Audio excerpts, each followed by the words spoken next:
Donald Trump binembang na si Marcos Jr. dahil sa pasabog ni Senator Amy Marcos.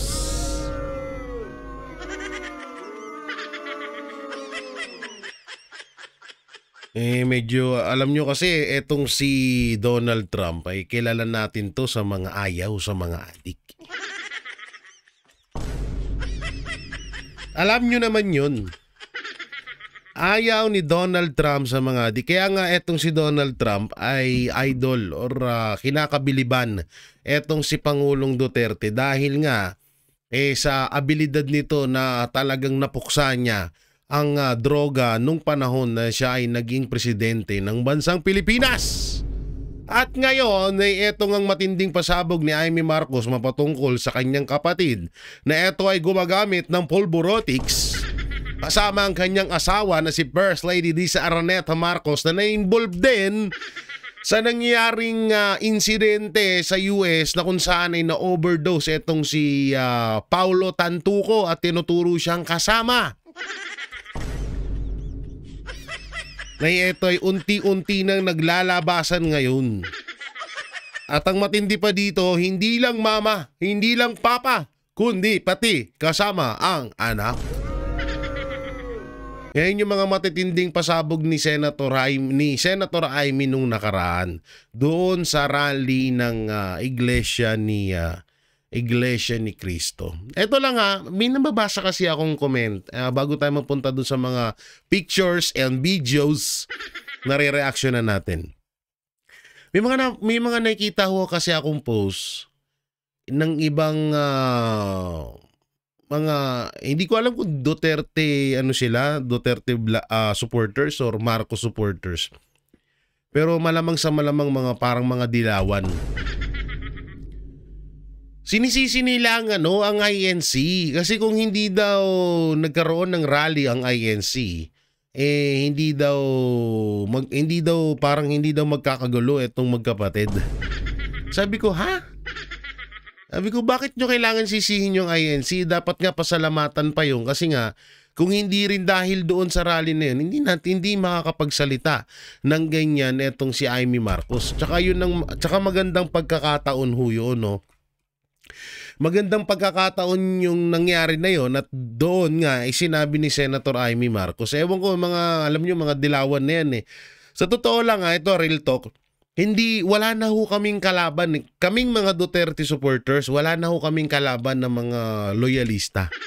Ang kalaban ho namin ngayon ay mga dilawan at mga kakampwet na mga supporters na ngayon ni Marcos Jr. ni BBM. Ang pinakamalupit pa dito, di bali ng adik ang presidente, wag lang pumalit si BP Sara Duterte bilang presidente. Ganong kalupit yan. Kaya nga eto si Donald Trump ay talagang hindi na nakapagtimpe, hindi na nakapagpigil. Talagang kasi etong issue etong pasabog ni Senator Amy Marcos dito sa kanyang kapatid na si Marcos Jr. ay umabot po hindi lang sa Pilipinas, kundi sa buong mundo. Buong mundo po pinag-usapan. Tanginan sa club dun, no? Makikilala ka ng buong mundo dahil sa pagiging addict mo. Ikaw ba yan? Pablo Escobar? Pablo Escobar. Tayo na. Akala ko sa Mexico ka lang Umabot ka na ng Pilipinas. Pablo Escobar. Ang nakakahiya yun, no? Hindi katulad ni Pangulong Duterte na hanggang ngayon proud na proud kami na nakilala siya sa buong mundo dahil sa magandang pamamaraan at takot sa kanya ang mga kriminal sa bansang Pilipinas. Utay na si Marcos Jr. nakilala sa buong mundo dahil sa pagiging adik. Nakakahiya. Hindi ko sinabi yan sabi yan ni Amy Marcos.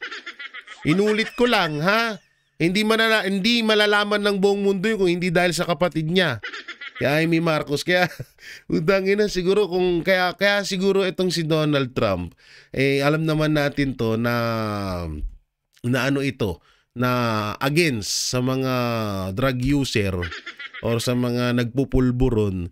Kaya siguro nakapagsalita din ng hindi maganda dito kay Marcos Jr.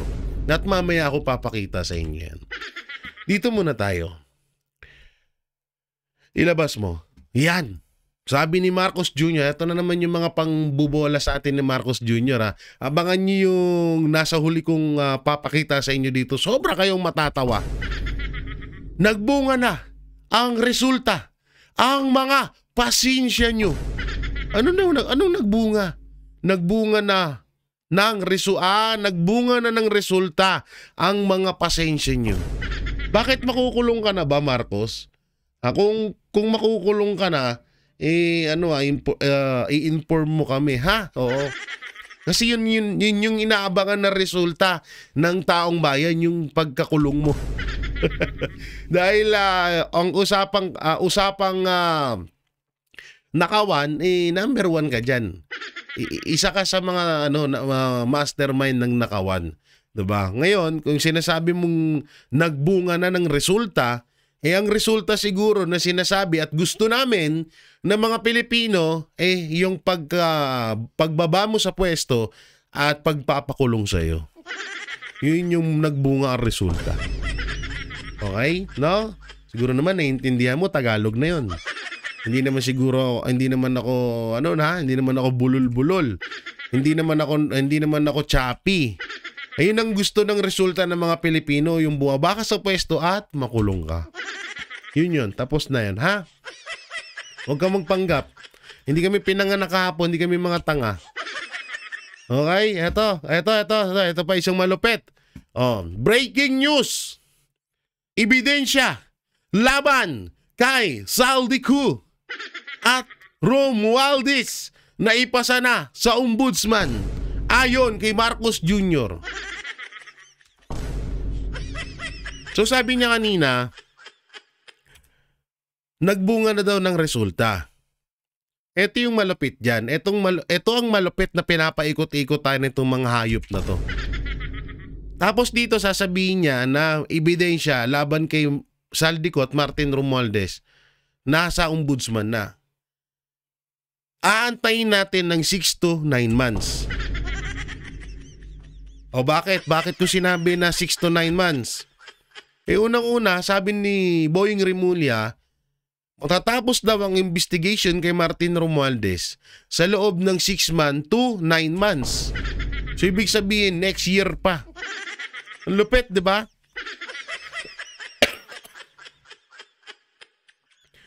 Sabi ni Marcos dito, kung saan tayo dinala ng ebidensya, doon pupunta ang ating investigasyon. So ibig sabihin, kung mapunta kayo, kung mailiko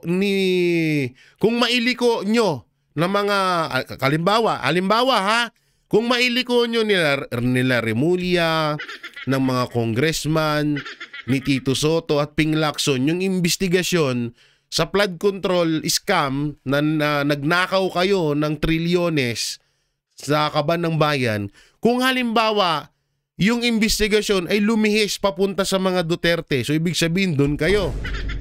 Ang galing. Ngayon nakikita namin, ayon sa panonood namin at nakikita namin, hindi naman kami mga bulag, yung investigasyon ay tinutumbok ho kayo, Pangulong Bongbong Marcos. So, paano mo mapupunta at paano mo sisentrohin yung sarili mo kung yung sinasabi mong investigasyon ayon sa mga Pilipino ay nakikita ka namin na nandun ka sa isyung yun. Andun ka sa isyung yun eh. 'Di ba? Andun ka sa isyung yun. So, ano pinagsasabi mo? So, ibig sabihin, pag lumihis yung issue, pag lumihis yung investigasyon, mapunta na naman sa Davao, dahil alam naman na namin na doon naman din talaga papunta yan. So, ibig sabihin, papaniwalaan mo yun. Pero talaga sobrang galing. Biruin mo, ikaw yung ulo ng nakawan sa bansa mo, ikaw din ang nagpa-imbestiga. Ang masama pa dito, ligtas ka pa. Ayop. Ang lupit mo. Iba ka. The best. The best ka talaga, Marcos Jr. Oh, eto pa, eto pa. Oh, ha? Oh, sabi ni Attorney Harold Respicio. Marcos Jr., walang maayos na depensa ayon kay BM Respicio. Mahirap dito eh.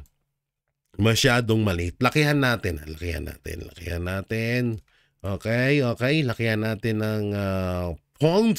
Sabi niya dito, sa gitna ng lumalalang kontrobersya sa 100 billion insertion, tumindig si Reyna Mercedes Isabela BM Harold Respicio, Vice Mayor pala to, no? Respicio, at sinabing ang mga isiniwalat ni Saldico ang pinaka credible. Hindi ko kayang bigkasin to eh. Nabubulol ako dito eh. At iginiit na hindi makakailaang pagkakasangkot ng Pangulo.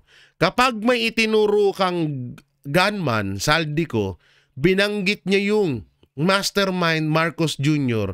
at yung mastermind walang maayos na depensa, idamay mo ba yung mastermind? Yes, di ba? Yun na yun.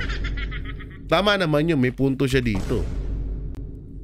Biruin mo ba naman pag sinabi nga naman, di ba? Kapag may tinuro kang gunman at binanggit mo ang mastermind na Marcos Jr., at yung mastermind walang maayos na depensa, idadamay mo yung mastermind, di ba? Yes!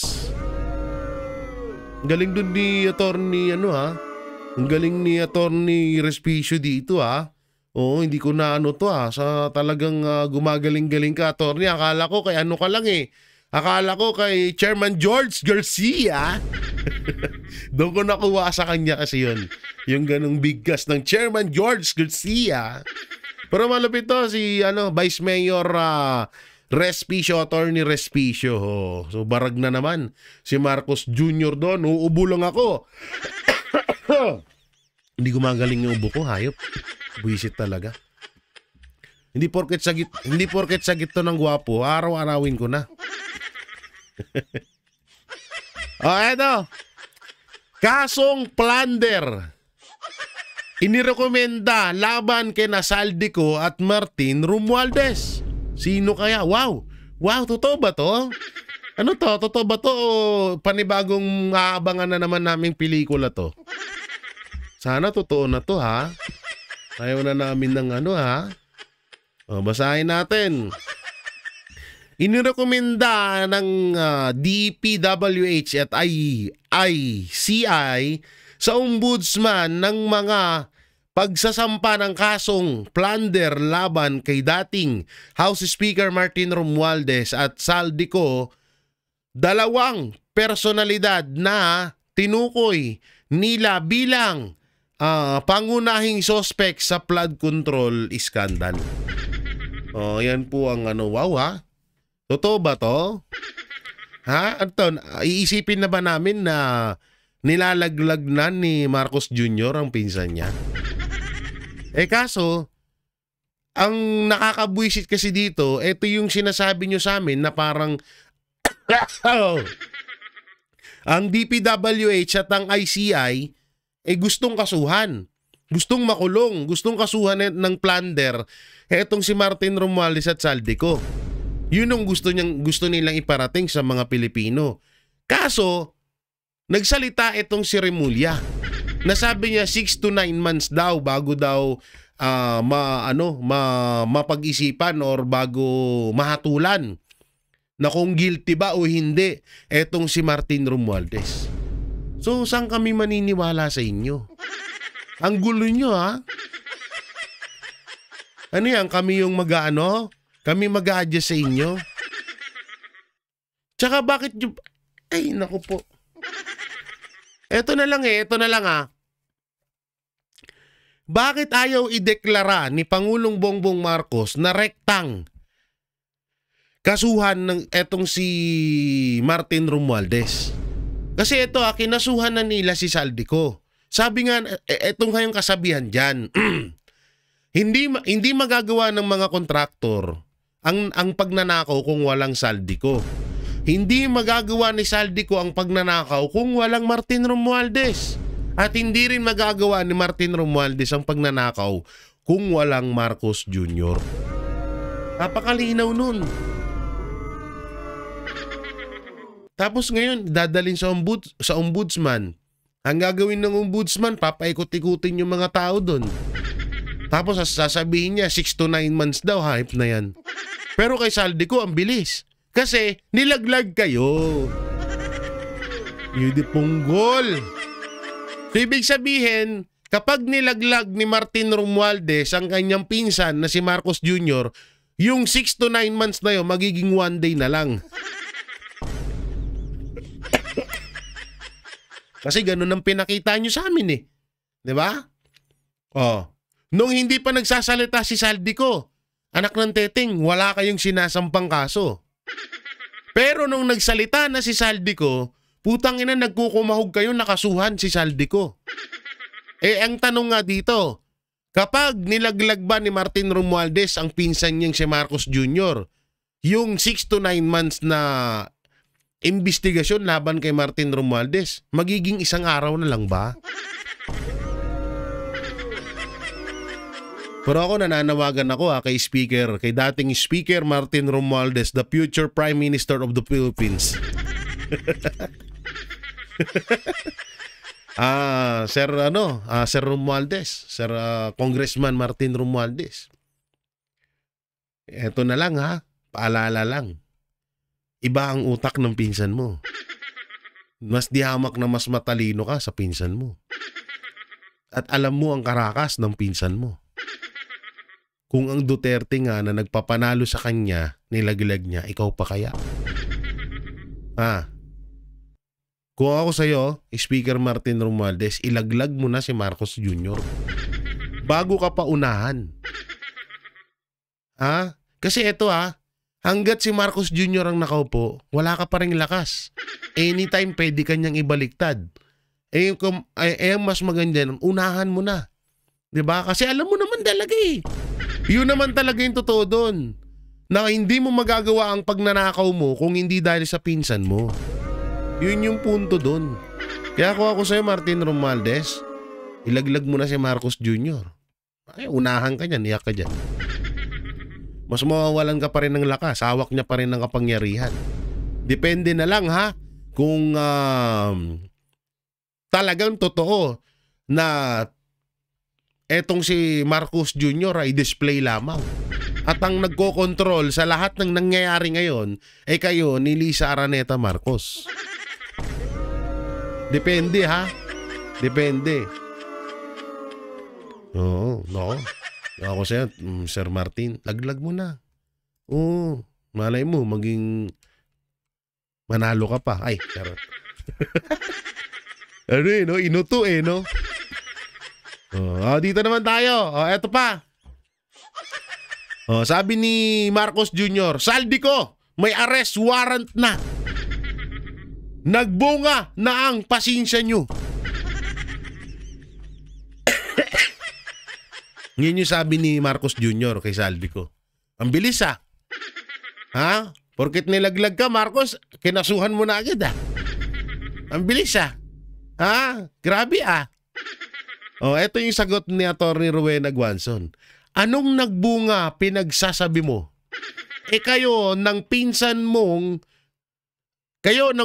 mo na si Martin Luther King ang gusto naming makulong. Basag ang pangang tabingi. Ay, sorry Basag ang tabinging panga. Ay, yun na naman, mali pa rin. Hindi, totoo naman to Real talk tong sinabi ni Atty. Rowena Guanzon. Yun talaga ang gusto ng Pilipino. Kayong dalawa ng pinsan mong makulong. Di sa totoo lang, inaantay na lang talaga ng mga Pilipino na bumaliktad si Martin Romualdez. Kapag sa oras, eto kasi alam nyo, ang demonyo versus demonyo, putang na hindi never magkakasundo yung dalawang yan. Tangina, parehas mo silang masama. Diba? Parehas silang nagwawalang niyaan, nagpaplastikan. Kaya talagang ang inaabangan na lang ng taong bayan ay may maglaglag sa dalawang to. Na itong si Martin Romualdez at Marcos Jr. ang maglaban sa bandang huli. Depende na nga lang, ulitin ko yung sinabi ko, depende na lang kung itong si Marcos Jr. ay isang display lamang talaga. At si Lisa Araneta Marcos, kasi ito, ayon yan ha. Itong sinasabi ko, ayon po ito kay Amy Marcos. Na tawag dito? Binavirus yung lalamunan ko kapag may Marcos akong nasasabi, buwisit na yan.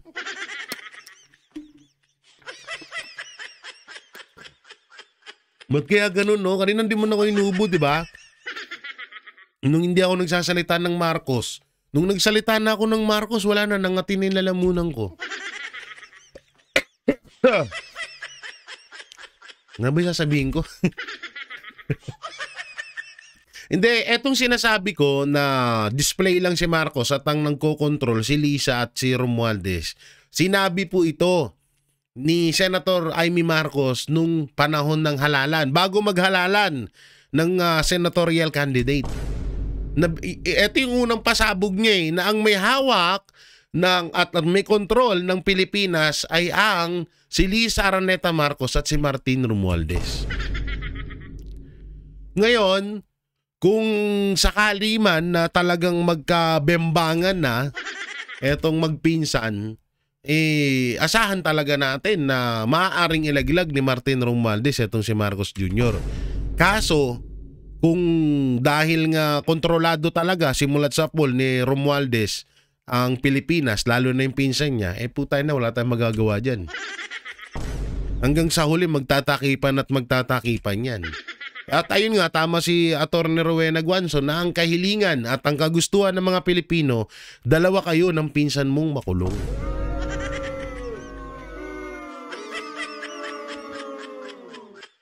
At meron pa tayong mga video, mga picture. Ito pa, ayan na, oo. Saldico at 17 pang ibang may mga warrant of arrest, PBBM. Ito, akala ni Marcos siguro, pinapaniwalaan ka pa namin. Gumawa ka pa talaga ng video para dito kay Saldico Utay na, ang gusto namin ipakulong mo yung pinsan mo. Ang ginagawa kasi ng administrasyon ngayon, mga banateros, nagpo-focus sila doon sa mga maliliit. Yung mga nasa buntot ng isyong nakawan. Unang-una, yan, katulad niyan, yung 17. Sino ba yung 17 na yan?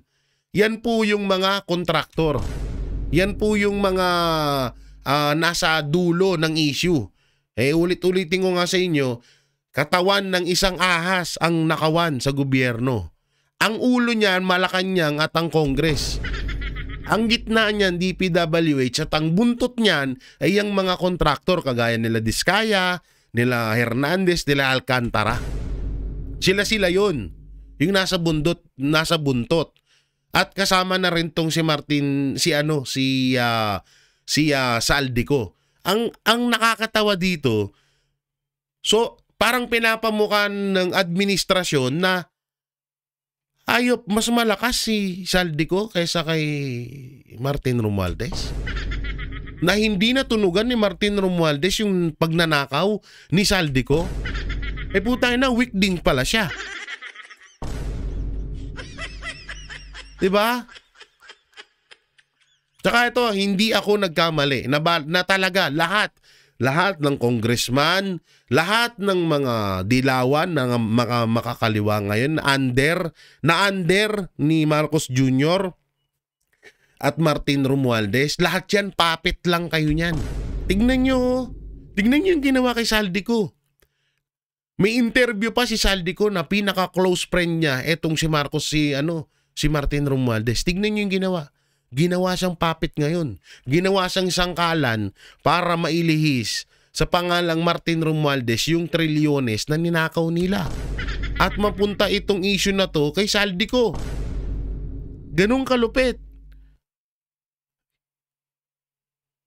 Tangina, mga papit lang kayo na kayo yung naging panakip butas doon sa isyung yun. Papayag kayo nun? Kaya ito, panawagan ko sa mga congressman, na may alam pa dito sa isyung ito. Tangina, magsalita na kayo. Hanggat kaya pang resolbahin at linisin yung mga pangalan nyo. Kasi sa oras na unahan kayo at pagkatapos na kayong gamitin ng administrasyon, putaya na, basurahan na lang kayo ngayon. Ichapwera na kayo sa kanila. Duterte nga, inudas kayo pa kaya. Sipin nyo maigi yun. O ngayon, ang ginagamit, saldi ko. Diba? Sa totoo napanaginipan ko nga to. Ito na naman. Napanaginipan ko to. Na gustong mangyari ni Marcos Jr. at ni Martin Romualdez na etong si Saldico, ituro niya ang mga Duterte. Ituro niya si BP Sara. Siguro, dun sa panaginip ko, sabi ni Saldico, paano ko ituturo si BP Sara? Unang-una, hindi naman siya pumipirma sa mga budget. Pangalawa, hindi naman siya kasama ko. Hindi naman siya si Speaker Martin Romualdez. Hindi naman siya kasama dun sa mga putangin ng langaw to. Nandito na naman itong mga hayop na to. Pinadala ng mga kakampwet to, hayop na yan. Yung mga dilawang tae. Itong langaw na to, istorbo to sa pagbablog ko eh. Kakaligo ko lang, tas may langaw sa loob. Naka-aircon pa, hayop sosyal. Bumalik ka dito, patay ka sa akin.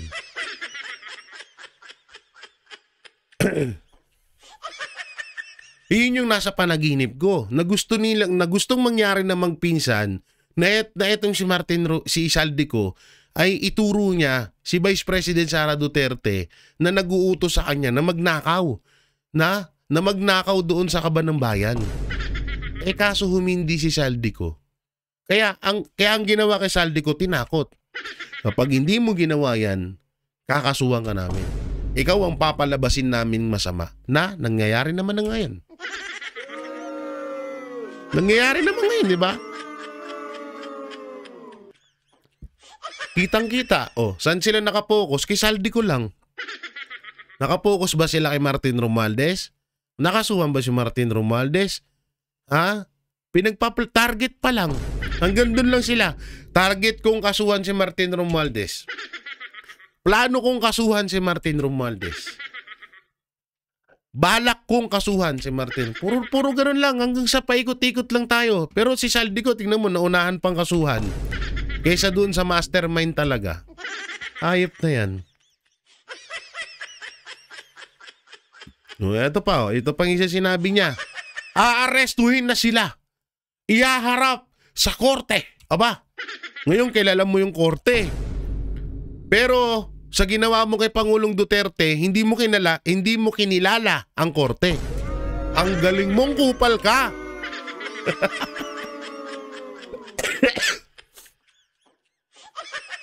Ngayon kilala mo ang korte. May kilala ka pa palang korte. Samantalang sinisigaw namin dati na bago nyo dalhin sa dahig sa ICC, si Pangulong Duterte, idaan nyo muna sa korte na alam naman namin na gumagana ang justice system dito sa Pilipinas. Tangina, ngayon alam mo na yung korte. Dahil magagamit mo ang korte laban kay Saldico. Kasi nilaglag ka. Aba. Ang lupit mo talaga. Iba talaga to si Marcos Jr. Grabe. Sobrang bilib na ako sa'yo. Mamaya, ilalabas ko ang kabilibang ko kay Marcos Jr. Antayin nyo lang, ha?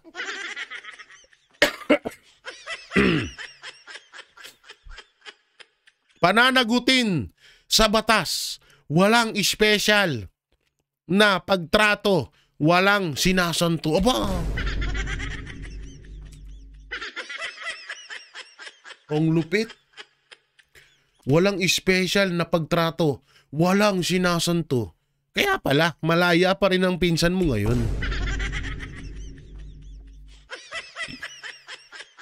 Alam niyo ito, real talk. Real talk tayo, walang halong joke.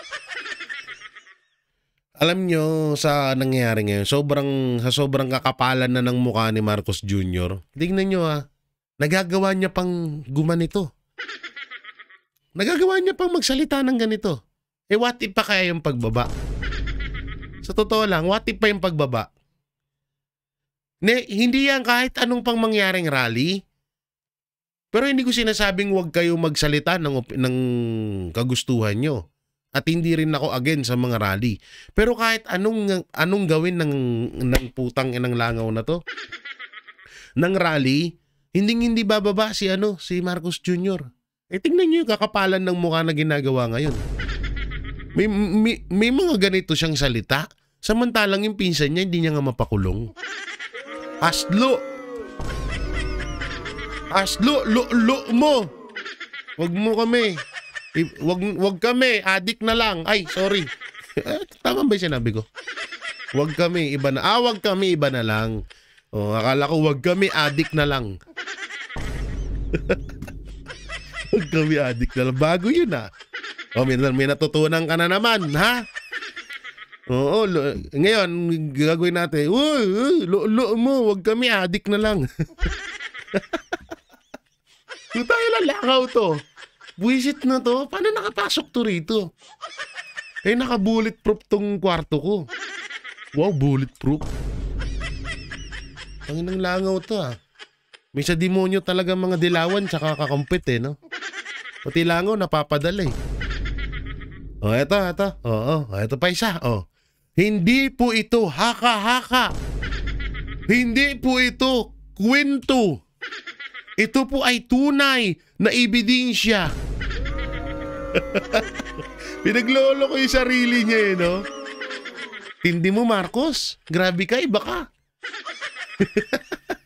Pinaglolo ko yung sarili niya. Piruin mo yun.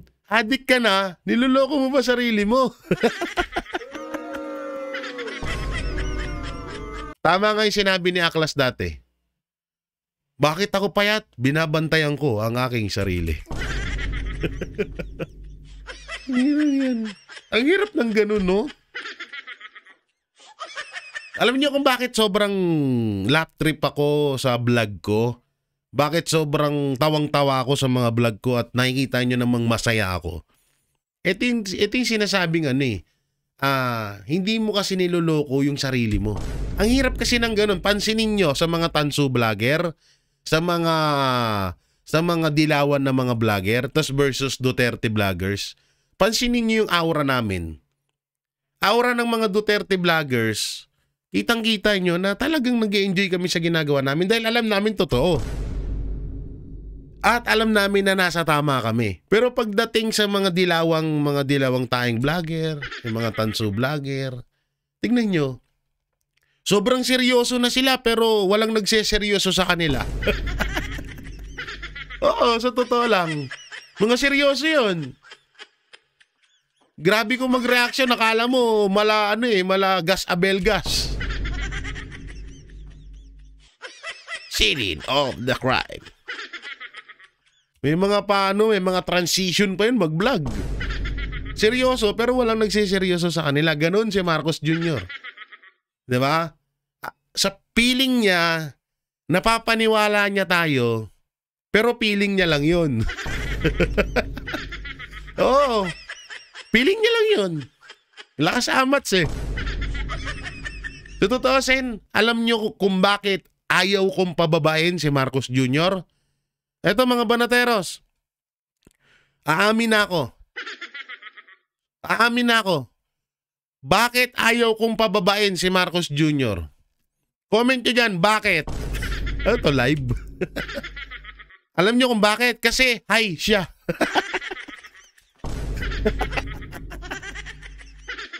Ay. Sakit ng panga ko.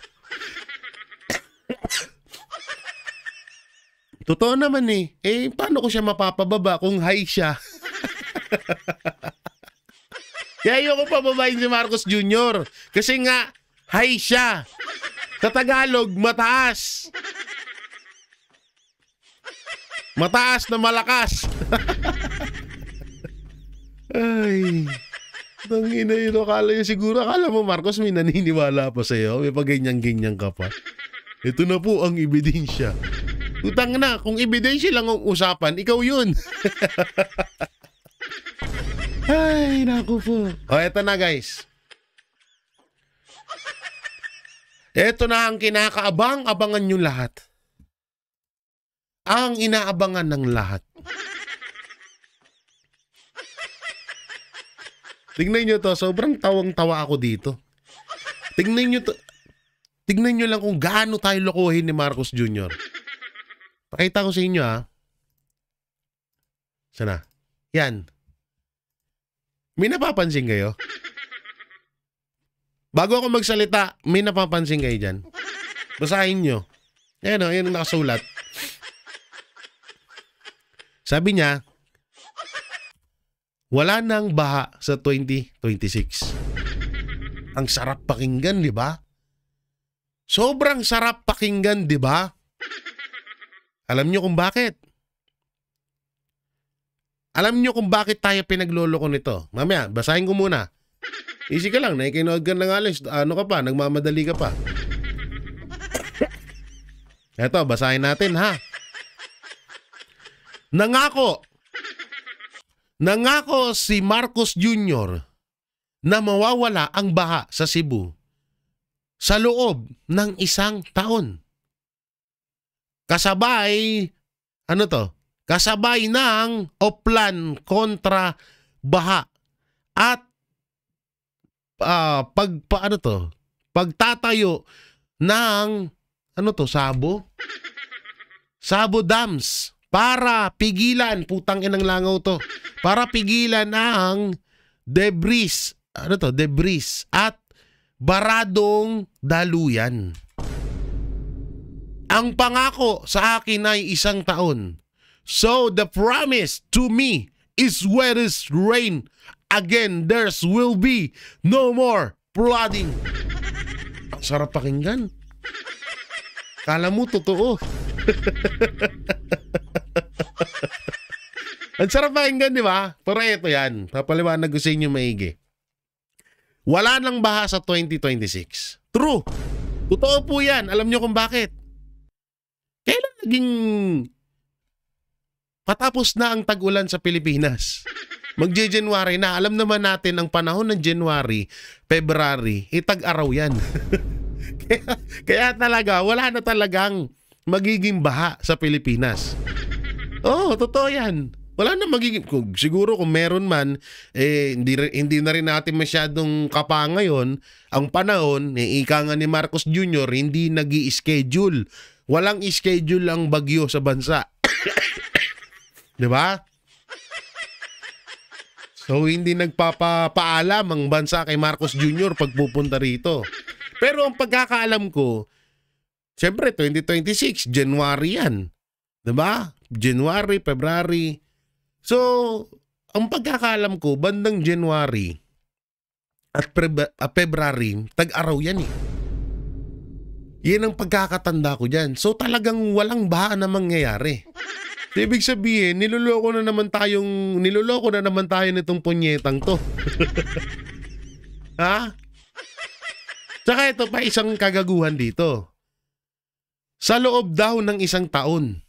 So, ibig sabihin, ilang tao pa ang mamamatay at ang tagal naman natin mag-antay bago mawala yung baha na yan.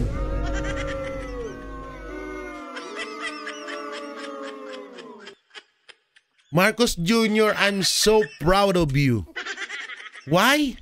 Why? Because you're the faithful, the best, the unstoppable, the strongest, the Superman. You're so very best president liar ever. Tanginan to. Lahat na lang nasa iyo na. Ang sa sobrang pagiging strongest mo. Grabe no, sa kasinungalingan to. Talagang siya na yung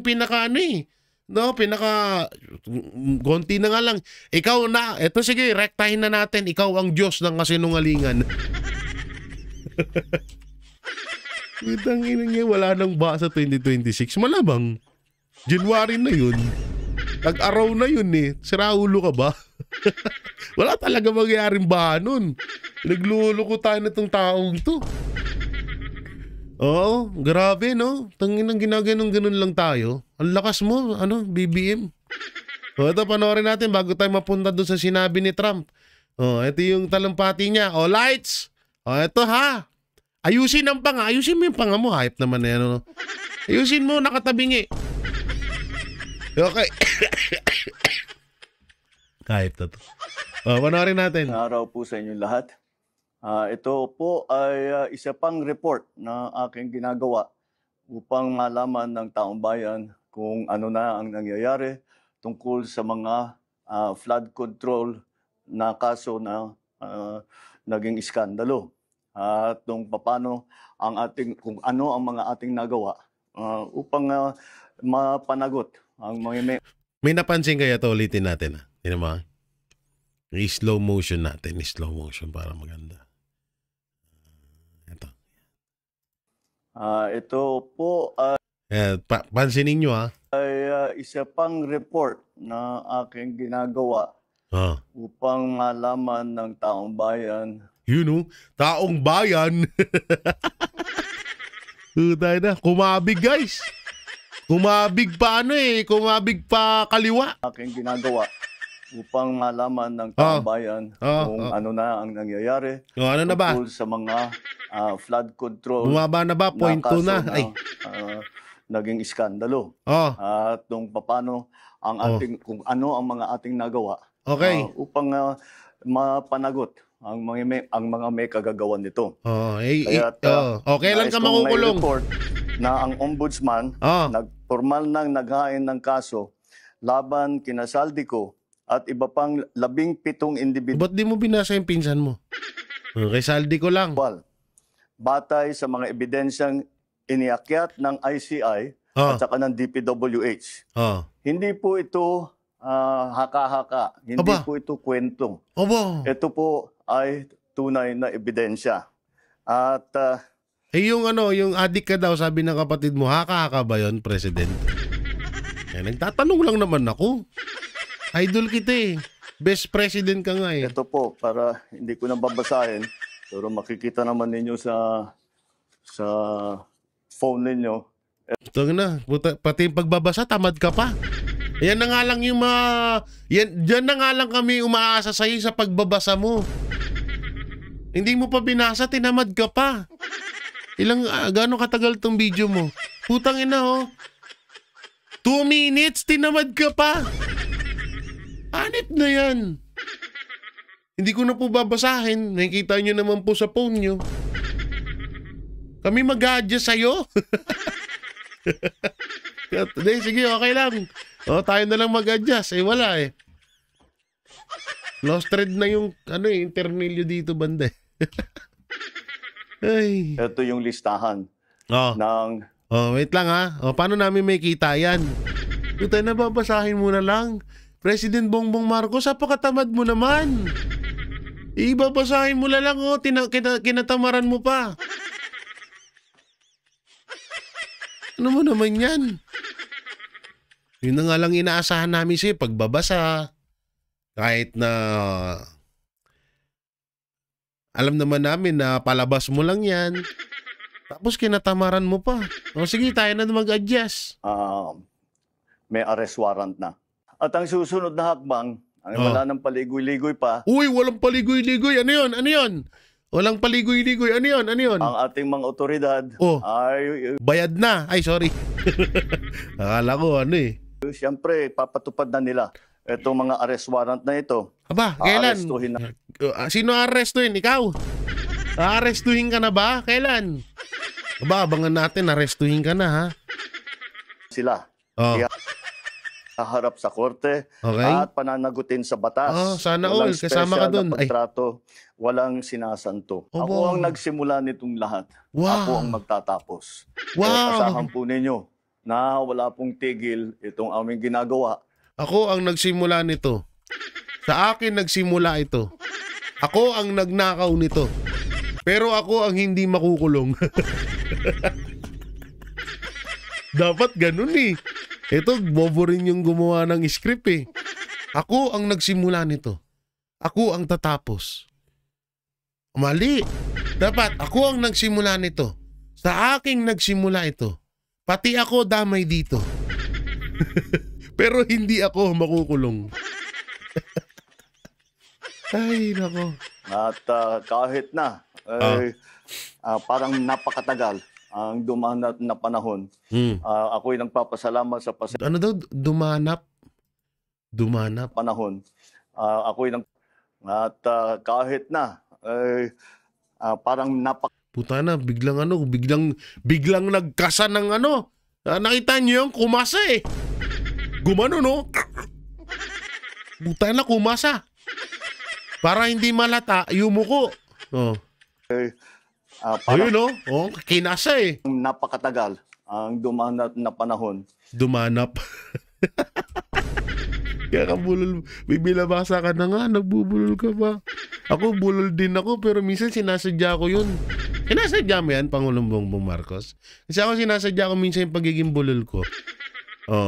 Pero yung lumalaganap, tsaka ano, hindi ewan ko, bahala na nga, sige, ulitin ko, tayo na lang mag-adjust. Ako'y nagpapasalamat sa pasensya ng ating mga kababayan. Obo. Ngunit nagbunga na ang resulta ang mga pasensya ninyo.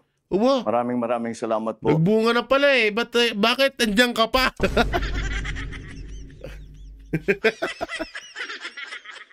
Nagbunga na pala eh. Ba't andyan ka pa? O eto, panoorin natin to ha. Oo, largahan natin to.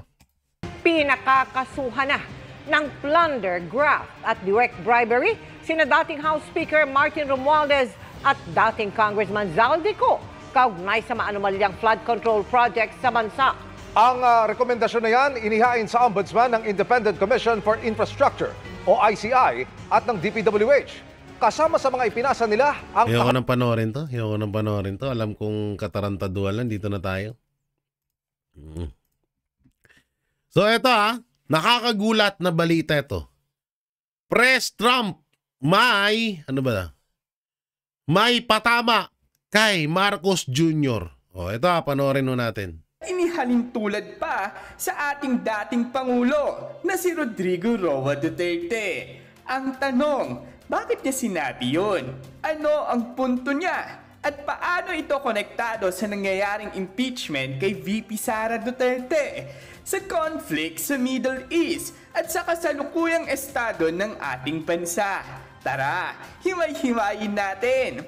Ito po ang pamagat ng post niya. Trump, aka Duterte. Ang laman, isang video clip kung saan si President Trump ay nagmura in public habang tinatalakay ang kaguluhan sa Middle East. Quote ni Trump, "They've been fighting so long and so hard that they don't know what they're doing." Ayon kay Attorney Vic, ito raw ang klase ng pamumuno na kulang sa ating bansa. Yung prangka, diretsahan, walang paligoy-ligoy at totoong may malasakit. Ang tanong, gusto ba talaga natin ng ganitong estilo ng leader? Hindi ito unang beses na kinumpara si Trump kay Duterte. Parehong palaban sa media, mahilig sa off-script na salita at parang tinutuligsa ng mga elitista o dilawan umano. Pero eto ang twist. Ginamit ni Attorney Vic ang banat ni Trump para patikusin nga raw ang administrasyon ni PBBM. Lalo na ngayong abala raw sa impeachment ni VP Sara. Habang may mga krisis gaya ng kagutuman, inflation, and peace and order. Tanong ni Attorney Vic, kailan kaya magiging abala ang pamahalaan sa pagtugon sa mga tunay na problema ng bayan? So eto na ang tanong ng bayan. May punto ba si Vic Rodriguez?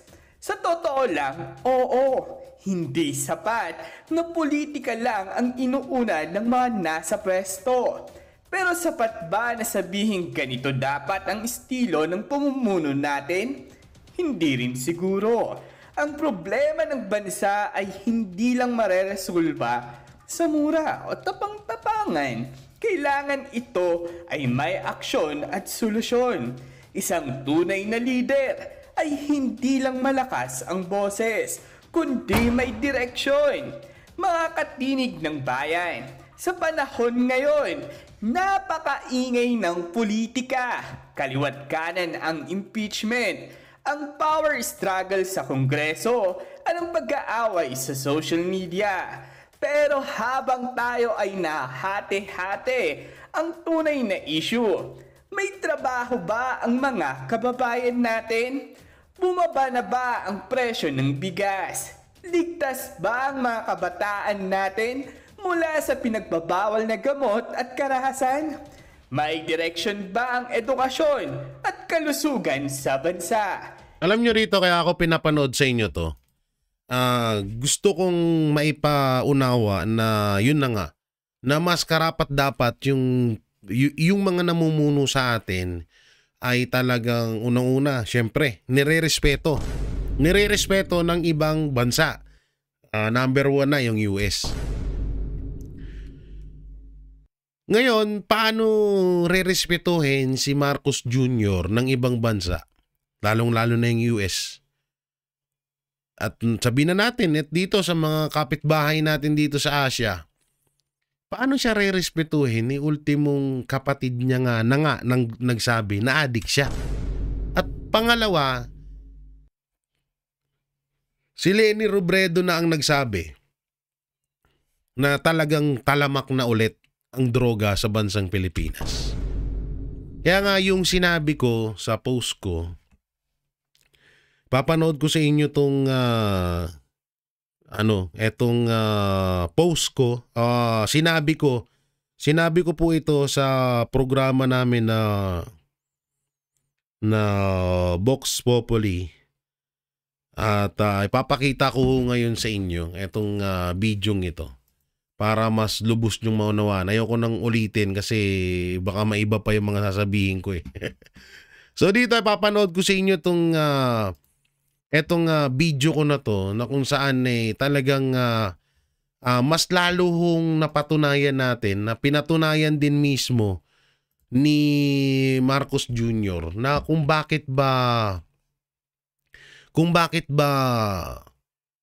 mas lumaganap pa ang droga sa bansang Pilipinas. So ito po yun, papakita ko sa inyo para lubos nyong maunawaan itong na to.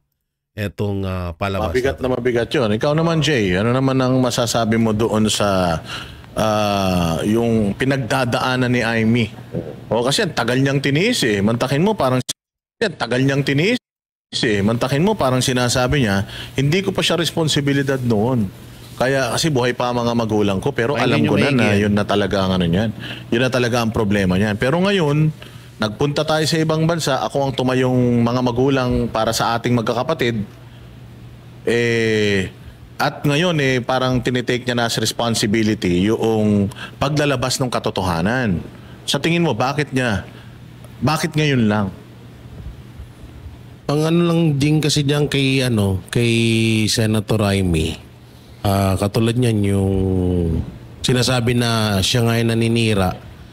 Sa totoo lang, sobrang bigat sa pakiramdam nun na, alam mo yun, na noon pa man, dala-dala na ni Senator Amy yung bigat ng nararamdaman niya, na lalo pa may mga kilalang personalidad din na nakakasama si Marcos pagdating sa pag-addict.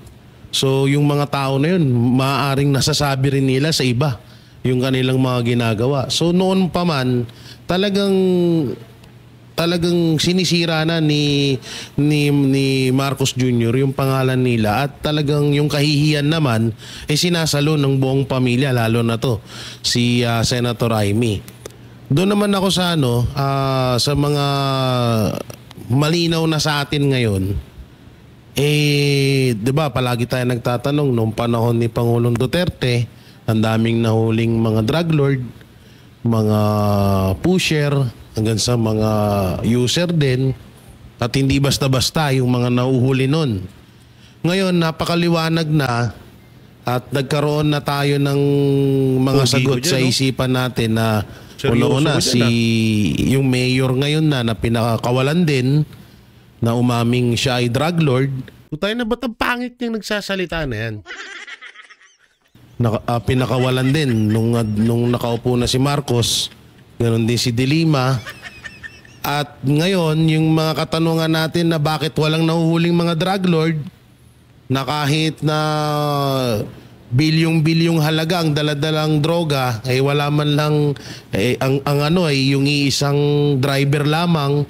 So talagang sobra tayo nagtaka na bakit ganun. At may mga nakikita pa tayo na mga droga na lumulutang sa dagat na kung sino gumagawa nun. So talaga nagkaroon ng kasagutan sa isip natin na kaya pala walang nahuhuling mga drug lord. Kaya pala walang nahuhuling mga bigating mga tao na dikit doon sa droga na yon. Kasi nagdodroga din, maaaring sangkot or yun nga na nagdodroga din ng mismong presidente. Kaya nangyari nito is pwede na nating isipin dahil dun sa sinabi ni Senator Amy Marcos na protector si Marcos Jr. ng mga drug lord sa bansang Pilipinas. Alam mo, ang ganda nung sinabi ni Jay. Ang galing nung sinabi niya kasi madami akong kaibigan na mga nagdodroga. Alam mo kung anong pangarap nila? Plastic! Magtinda ng droga. Oo, magsisimula lang sila as user. Pero kapag na-addict na talaga sila, gusto na nila magtinda. Bilis sa pera kasi. Oo, ganun na yung ganun na yung gusto nila. So, we are talking about a person who's been using drugs according to his own sister na simula pa bata hanggang ngayon. So hindi malayo talaga itong mga issue na to, kaya siguro walang mga nauhuling drug lords dahil ako din may yan so yun yung video na sinasabi ko sa inyo na talagang kagaya nga niyan sinabi ko si Donald Trump ayaw niyan sa mga adik. Katulad yan ni Pangulong Duterte. So ano ang tingin niya kay Marcos Jr. ngayon? Ano ang tingin niya kay Marcos Jr. ngayon na mismong kapatid pa ang nagbulgar na adik si Marcos Jr. Ngayon, eto po, napakaliwanag na po mga kababayan na bakit nagtataka tayo nung una Unang-unang pinagkatakahan natin, Alitagtag, Batangas, the biggest pinakamalaking droga sa kasaysayan ng Pilipinas na nahuli. Maraming kauna-unahan na nangyari doon. Kauna-unahan na pinakamalaking droga sa Pilipinas, yung Alitagtag, Batangas na yun. Pangalawa, kauna-unahang malaking droga ang daladala ng iisang tao lang. Yan, isa pa yan. Pangatlo, kauna-unahang pinakamalaking droga na nahuli sa kasaysayan ng Pilipinas nang biglang naglaho na parang bula. Isa pa yan. Ngayon, nagtataka tayo ng mga nakaraang buwan, nakaraang taon, na bakit puro droga lang ang nahuhuli. Walang drug lord na nahuhuli. Yun naman pala, yung mismong presidente, ayon sa kanyang kapatid, ay gumagamit ng ipinagbabawal na droga. Yun yung masaklap dun. Ngayon, napakalinaw na po sa atin na dati nag-iisip tayo na bakit puro droga lang. Malinaw na sa atin na etong si Marcos Jr. ay maaaring protector ng mga drug lord dito sa bansang Pilipinas. Yan ang dyan. Kasi kung nagdodroga ka nga 'di ba? So bakit ka magagalit sa kapwa mo nagdodroga? Hobby mo 'yun. Gustong-gusto mo yung ginagawa mo na 'yun. So bakit sasalungatin mo? Halimbawa ako katulad niyan, may isang vlogger. Binabanatan niya si BP Sara. Bakit ako galit sa kanya? Kasi nga gusto ko si BP Sara Gusto ko yung ginagawa ko na pagtatanggol kay BP Sara. Bakit sasalungatin niya? 'Di ba? So ganun ilagay natin doon si Presidente Bongbong Marcos. Bakit niya tatargetin? Bakit niya pupuksain ang isang bagay na ikinakatuwa niya? 'Di ba? Ayon yan sa kapatid niya. Simula nung bata sila, si Amy Marcos pa yung naglilinis ng pinagdrogahan nila hanggang ngayon. Eh, hindi na nga daw niya kilala kapatid niya. Kaya itong si Donald Trump at iba pang mga pinuno ng iba't ibang bansa ay talagang nararamdaman ko at nakikita ko na walang tiwala sa presidente ng bansang Pilipinas. Ang nakakahiya lang doon, katulad ko rin ho, nakakahiya dahil nabulag tayo. Binulag tayo ng isang tao na binoto natin siya para maging presidente. Puta na, bandang huli, adik pala siya. Ngayon, napakaliwanag din ho mga banateros na kaya pala siya galit kay Pangulong Duterte dahil adik siya. Alam naman natin si Pangulong Duterte ang isa sa pinakakinakamuhian ng mga adik sa bansang Pilipinas. Baka nga, eto pa nga eh. Baka nga, hindi lang adik si Marcos Jr. Baka may malaman pa tayo na si Marcos Jr. talaga ang #1 most drug lord ever in the Philippines. Iyan ang kinakatakot ko. Baka. Hindi ko po tinutumbok ng 100% na siya. Pero baka. Kasi biruin mo wala talaga yung nagtataka tayo. Wala tayong nakikitang nahuhuli. Wala tayong nakikitang nahuhuling mga drug lord. Puro lang droga. Asan yung mga drug lord niyan? Asan yung mga pusher niyan? Ang mga nahuhuli, yung mga nasa baba, yung mga user. Kagaya lang sa kontraktor. Hindi napapanagot yung mga ulo, yung mga nasa baba lang. Kaya nga napapaisip ako na baka etong si Marcos Jr. dahil dito sa pasabog ni Senator Amy Marcos, na baka nga etong si Marcos Jr. ang the most drug lord in the Philippines. Grabe, no? Pero mo yun, presidente ka, nagdudroga ka. Kaya hindi na bago na bakit maraming droga sa bansang Pilipinas ngayon. So, sobrang mura ng droga ngayon. Mas gugustuhin nga ng ibang tao na magdroga kaysa bumili ng bigas eh. Mura daw mura eh. So yan mga banateros, mga kabiyaya, nung may kukomento nyo ho dito, maaari nga bang galit na si Donald Trump kay Marcos Jr. dahil ito ay isang adik ayon sa kanyang kapatid na si Amy Marcos? I-comment nyo lang po yung inyong komento. Nahawa na ako kay Sir Jack I-comment nyo lang po ang inyong komento dyan at ating babasahin yan. At syempre, don't forget to like, share, comment, and subscribe sa ating YouTube channel. Pindot na lang din po yung bell button para lagi kayong updated sa ating mga video araw-araw. Pakidamay na rin po ang aking mga kasamahan sa Banateros Brothers sa Silabanat by Coach Oli, Master Judea, Boss Dada, Paring RJ and Sir Jack. At syempre, ang SMNI at ang DCAR 1026. Yan. At syempre, sa inyo ba kami mapapanood tuwing Sabado? Syempre, dito lamang sa channel ng Vox Populi, ang boses ng bayan. Meron po yung Facebook page at YouTube channel na mapapanood nyo po sa SMNI. At sa sari-sariling channel. Yan, subscribe nyo po, Vox Populi. So yun, maraming salamat. Ingat po kayo palagi. God bless and peace and bye-bye. Yan ang Banateros, walang inuurungan. Pag tama palakpakan, pag mali ay babanatan. Yan ang Banateros, boses ng ordinaryong Pilipino.